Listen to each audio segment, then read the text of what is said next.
नमस्कार. विश्वसत्ताच्या सक्सेस मंत्र या विशेष कार्यक्रमामध्ये आपलं सर्वांचं स्वागत.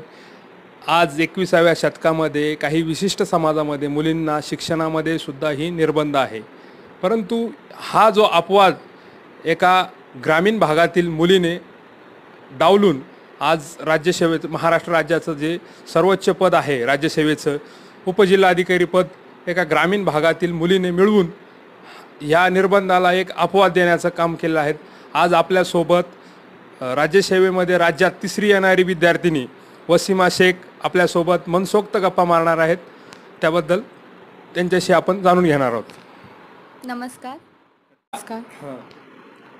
ज्या वेळेला निकाल लागला त्यावेळेला सर्वात अगोदरची काय भावना होती? ज्या वेळेस निकाल लागला त्यावेळेस जवळपास दुपारचे 3:30 वाजत होते. आम्ही जेवण करत बसलो होतो. माझ्या मैत्रिणीचा कॉल आला आणि मला कळालं, तिने सांगितलं की अभिनंदन, तू उपजिल्हाधिकारी झालेली आहेस आणि राज्यात मुलीमध्ये 3ऱ्या क्रमांकाने तू उपजिल्हाधिकारी हे पद मिळवलेलं आहे. मला खरं वाटत नव्हतं. मी म्हटलं, शुअरली सांगतेस का, असं म्हणजे माझी चेष्टा करतेस? ती म्हणे रिझल्ट पाठवते, बघून घेशील. मी थोड्या वेळासाठी स्टॉप झाले. डोक्यामध्ये काहीही विचार येत नव्हता, ब्लँक होते मी एकदम. लगेच मग फोन यायला सुरू झाले. एक परत कॉल रिसीव केला, परत तेच शब्द, अभिनंदन, तू उपजिल्हाधिकारी झालीस. तेव्हा मला खरं वाटलं आणि माझ्या डोळ्यातून अश्रूंची धार सुरू झाली. मी लगेच दुसरा कॉल केला, म्हणजे माझ्या बाबतीत माझा तो पहिला कॉल होता, तो माझ्या आईला केला. आईला सांगितलं की मैं डेप्युटी कलेक्टर बन गई. माझ्या आईला डेप्युटी कलेक्टर या शब्दाचा अर्थही माहीत नाही, ती अशिक्षित असल्यामुळे. आईला वाटलं मी कोणती तरी मोठी अधिकारी झालेली आहे. ती पण खूप रडत होती. ती अक्षरशः स्टॉप झाली. मी पण स्टॉप झाले होते. थोड्या वेळासाठी शांत होते. मग फोन परत मी दुसरा कॉल माझ्या दादाला केला आणि सांगितलं की भैया, मैं डेप्युटी कलेक्टर बन गई. भैयाला माहिती होतं की राज्यसेवेतून भरलं जाणारे हे सर्वोच्च पद आहे राज्य शासनातलं. त्याच्यामुळं भैया पण खूप आनंदित झाले माझे आणि ते पण अक्षरशः रडत होते. ते म्हणे, आज माझ्या सर्व कष्टांचं चीज केलंस बेटा तू. खूप खूप मला आज आनंद होतोय. आनंदाश्रू माझे वाहत आहेत. मी पण रडत होते आणि ते पण, माझे भाऊ पण रडत होते त्यावेळेस. म्हणजे खूप आनंदाश्रू निघत होते आणि एकंदरीत सुरुवातीपासूनचा आतापर्यंतचा जो मी प्रवास केला होता तो अक्षरशः माझ्या डोळ्यांच्या पुढे उभे राहिला होता. या यशामागचं नेमकं रहस्य काय होतं? यशामागचं रहस्य असं काही नसतं. रहस्य म्हणजे फक्त एक हार्डवर्क होतं, एक पॅशन होतं काही करायचं म्हणून. अभ्यासामधलं सातत्य होतं, कन्सिस्टन्सी होतं आणि कॉन्फिडन्स होता. घरामध्ये 16 विश्व दारिद्र्य आहे आणि त्या दारिद्र्याची नेमकी जी भावना होती हे मनामध्ये कुठं रुजत होतं? हां, मला वाटत होतं की घरची खूपच आर्थिक परिस्थिती बिकट आहे, गरिबी आहे. पण मला वाटत होतं शिक्षणासाठी गरिबी असणं हे काही अडथळा नाही. शिक्षणासाठी एक जिद्द लागते, मेहनत करण्याची तयारी लागते आणि मला वाटत होतं ते माझ्याकडे आहे आणि थोडा बहुत सपोर्ट लागतो घरच्यांचा, तो पण होता. माझे भाऊ आणि माझी आई माझ्या पाठीशी खंबीरपणे उभी होती. त्याच्यामुळे मला आत्मविश्वास आला होता की मी काहीतरी करून दाखवेन, मी शिकेन. बरोबर आहे. परंतु आईने जे आज तू कलेक्टर जे झालेलं आहे, डेप्युटी कलेक्टर, यामागे आईचं किती योगदान आहे आणि भावाचं किती योगदान आहे तुझ्या जडणघडणीमध्ये? मला वाटते माझ्या यशाचं 100% श्रेय जर द्यायचं असेल तर मी माझ्या आई आणि भावाला देईन. कारण माझं प्राथमिक शिक्षण पण घेता येणार नाही अशी कौटुंबिक परिस्थिती होती आमची. कारण शिक्षणाला जाण्यासाठी, म्हणजे शाळेत जाण्यासाठी एक चांगली दप्तर लागतं. इवन त्यावेळेस माझ्याकडे साधं दप्तर पण नव्हतं.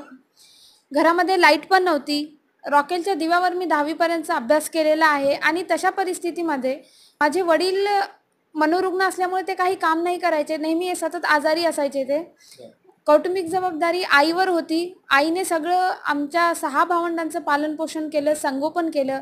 आईच्या नाकी 9 येत होती संसाराचा गाडा चालवत.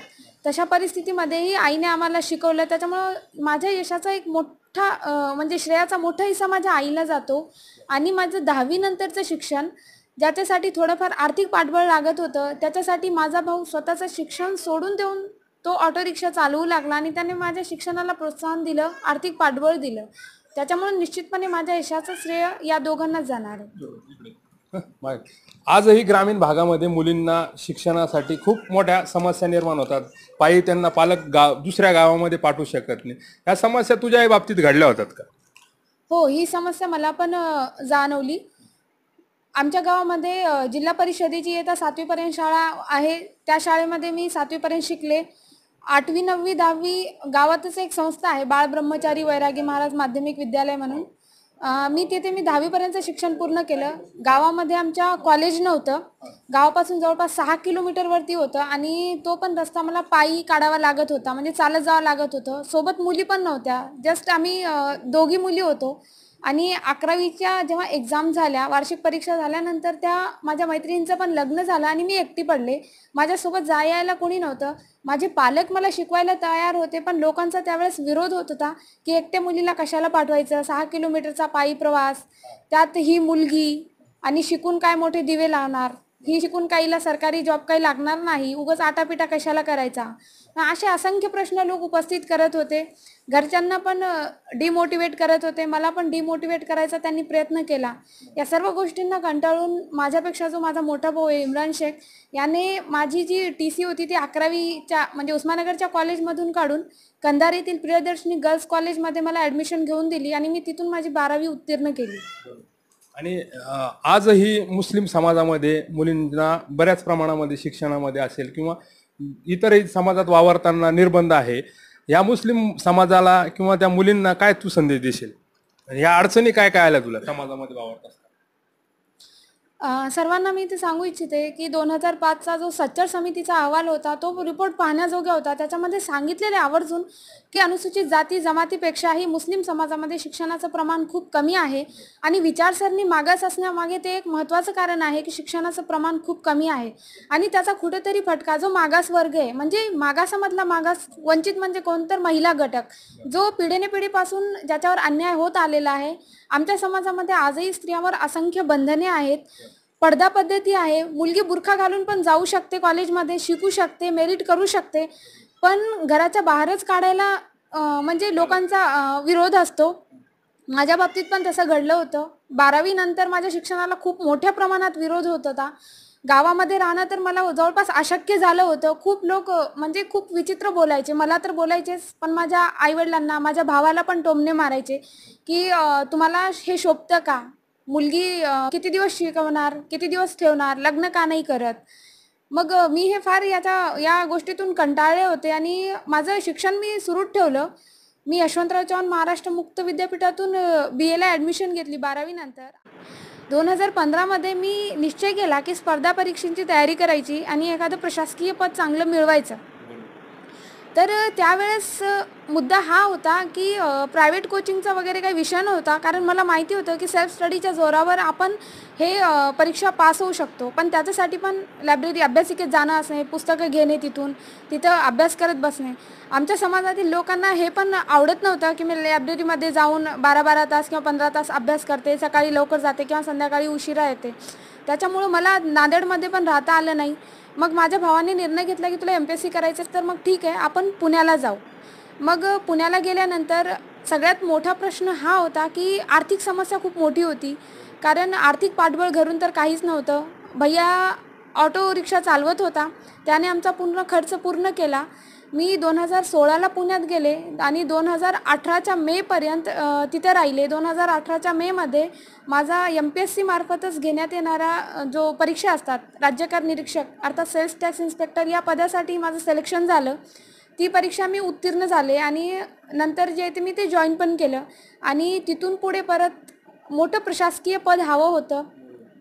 सेल्स टॅक्स इन्स्पेक्टर म्हणून काम करत असताना एक जॉब लागला म्हणून एक समाधान होतं की ठीक आहे, आपण इकॉनॉमिकली स्टेबल झालेलो आहोत, पण मला मानसिक समाधान मिळत नव्हतं. कारण मला वाटत होतं मी ज्या समस्यांना फेस केलेलं आहे, जिथून मी सर्वाईव्ह केले, ज्या ग्रामीण भागातून आलेले आहेत, तिथं अशा पुष्कळशा समस्या आहेत जो एक प्रशासकीय अधिकारी जो फील्ड वर्कवर काम करू शकतो तो सहजपणे सॉल्व्ह करू शकतो.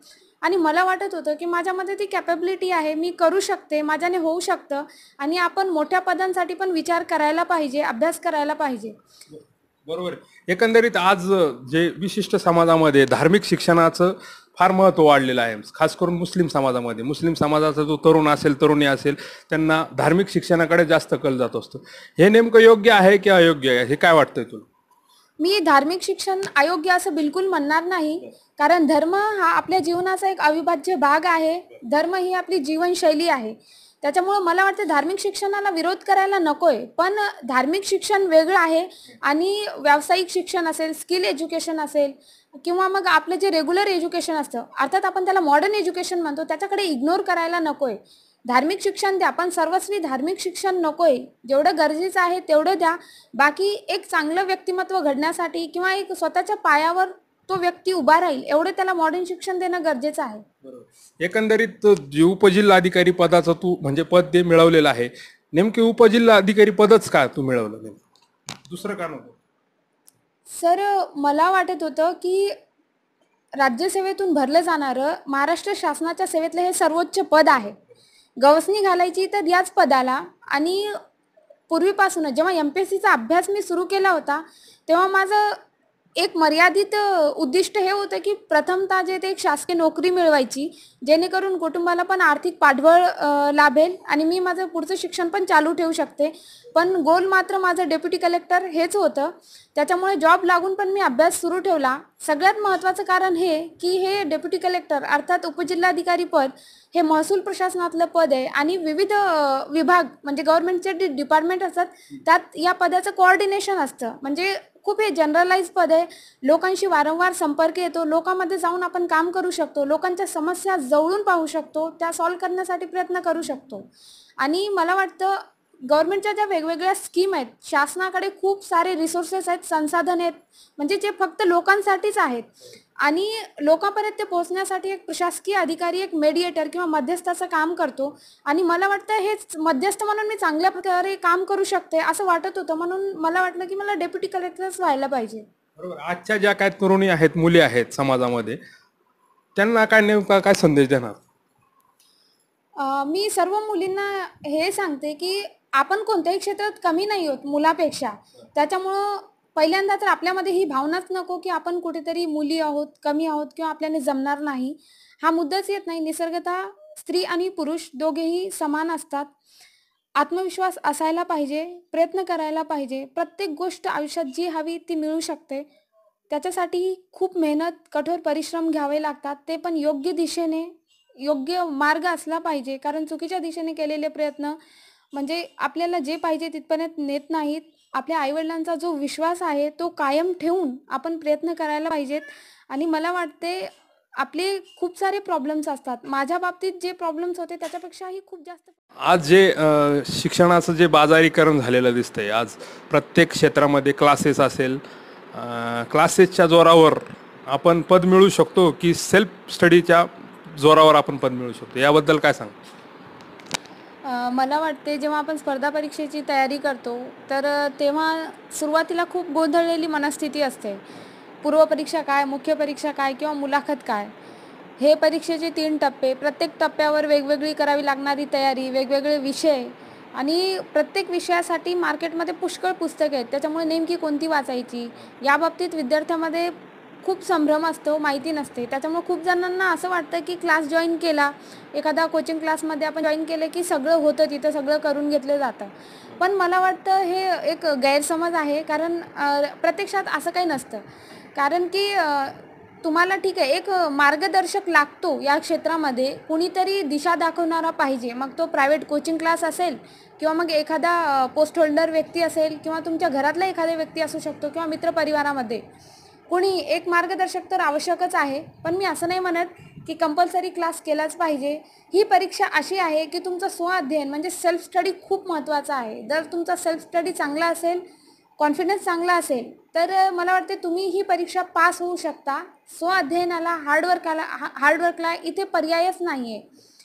MPSC पास व्हायचं म्हणजे अभ्यास व्यवस्थित करावा लागतो. व्यवस्थित म्हणजे खूप व्यवस्थित करावा लागतो. परीक्षेचे टप्पे व्यवस्थित समजून घेणे. प्रत्येक परीक्षेला म्हणजे पूर्वपरीक्षेला कोणते प्रश्न विचारले जातात, कोणते विषय आहेत, कोणत्या घटकावर जास्त आयोगाचा फोकस आहे, आपले स्ट्रेंथ काय, आपले विकनेस काय, कच्चे दुवे आपले कुठे शोधून काढायचे. आणि मागे जर आपण प्रिव्हियस इयरला जर एखादी एक्झाम दिली असेल तर आपण अयशस्वी झालो तर का झालो, आपलं कुठे चुकलं, हे सेल्फ ॲनालिसिस म्हणजे स्वतःच्या चुका शोधणं, स्वतःचं ॲनालिसिस करणं आणि त्या दुरुस्त करणं हे पण खूप गरजेचं असतं. त्याच्यानंतर मुख्य परीक्षा असते, प्रत्येक म्हणजे मुख्य परीक्षा असेल, मुलाखत असेल, प्रत्येक वेळेस ॲनालिसिस करत जाणे, चुका शोधणे आणि जर तरी पण आपल्याला काही सुचत नसेल तर एखाद्या मार्गदर्शकाची आवश्यकता भासते. माझ्या बाबतीत पण एक मार्गदर्शक आहेत, जे की माझी एक बेस्ट फ्रेंड आहे स्वाती दाभाडे म्हणून. 2018 या वर्षी महाराष्ट्र लोकसेवा आयोगाद्वारे आयोजित राज्यसेवा परीक्षेत तिने पण उपजिल्हाधिकारी हे पद मिळवलं आणि ती पण राज्यात प्रथम आली होती. आम्ही दोघींनी सोबत अभ्यास केला होता आणि एकमेकींना ग्रुप डिस्कशन आम्ही दोघी करायचो. तर त्याच्यामुळे ती माझ्यासाठी एक मार्गदर्शक होती आणि मी तिच्यासाठी एक मार्गदर्शक. आम्ही एकमेकींच्या चुका शोधायच्या, आमचं कुठे चुकतंय, नोट्स काढायचे, ग्रुप डिस्कशन करायचो. तर अशा पद्धतीने स्पर्धा परीक्षेचा अभ्यास होऊ शकतो. नॉट नेसेसरी की क्लास लावलाच पाहिजे. खूप जणांचा असा आग्रह असतो की आम्हाला क्लास लावला जात नाही म्हणून आम्ही स्पर्धा परीक्षेची तयारी नाही करू शकत किंवा आम्ही पुण्याला नाही जाऊ शकत म्हणून आम्ही स्पर्धा परीक्षेची तयारी नाही करत. पण मला वाटतं कुठेही राहिलं तरी आणि एखादा मार्गदर्शक असेल तुमच्याकडे, पुस्तक अवेलेबल असेल आणि एखादी लायब्ररी असेल किंवा मग घरीसुद्धा तुम्ही अभ्यास करू शकता. तुमचा कॉन्फिडन्स महत्त्वाचा आहे. कठोर परिश्रम करण्याची तयारी हवी. अभ्यासामध्ये सातत्य हवं. दररोज 12 ते 15 तास या सातत्यपूर्वक असा जर अभ्यास केला संयम ठेवून, जवळपास 1 ते 2 वर्षामध्ये अभ्यासामध्ये तुम्हाला कोणतंही गट ब असेल किंवा गट अ म्हणजे क्लास 1 किंवा क्लास 2 हे कोणतंही पद मिळू शकतं. बरोबर. एकंदरीत 2 वर्षापूर्वी तुमच्या दोघांचं एंगेजमेंट झालं होतं आणि तुमच्या मिस्टरांकडून किंवा तुमच्या घरच्यांकडून तुम्हाला नेमकं कशा पद्धतीचं योगदान मिळत गेलं? मिस्टरांनी तुम्हाला जास्त असं फोर्स वगैरे केला का, की तुम्ही अभ्यासच करा किंवा नका करू, याबद्दल त्यांच्याबद्दल बोला. सरांची पूर्वीपासूनच भूमिका अशी होती की तुला अभ्यास करायचा आहे, तुझ्यामध्ये जिद्द आहे तर कर. माझ्याकडून म्हणजे काही विरोध नव्हता, उलट त्यांनी पण मला सपोर्टच केलेला आहे. आणि घरची परिवार मंडळी, माझी इकडची सासरची असेल किंवा माहेरची, कोणीही मला एक विरोधक म्हणून कुणीही माझ्यासाठी नव्हतं. तर सगळे माझे सपोर्टिव्ह होते. सगळ्यांनी मला पाठबळ दिलं. त्याच्यामुळे माझा आत्मविश्वास वाढत होता आणि कुठेतरी त्याचा पण फायदा मला एक्झाममध्ये झाला. बरोबर. सर, तुम्ही काय सांगाल मॅडम? सर, मॅडमनं भरपूर जिद्दीनं चिकाटीने MPSCच्या परीक्षेसाठी स्वतःला टिकून ठेवलं आणि हे घवघवीत यश संपादन केलं. तर समाजामध्ये जे वावरणारे जे गरीब होतकरू मुलं आहेत त्यांनी एकच संदेश म्हणजे मी देऊ शकतो की त्यांनी सर्वांनी MPSCची तयारी व्यवस्थित टिकून करावी. अपयश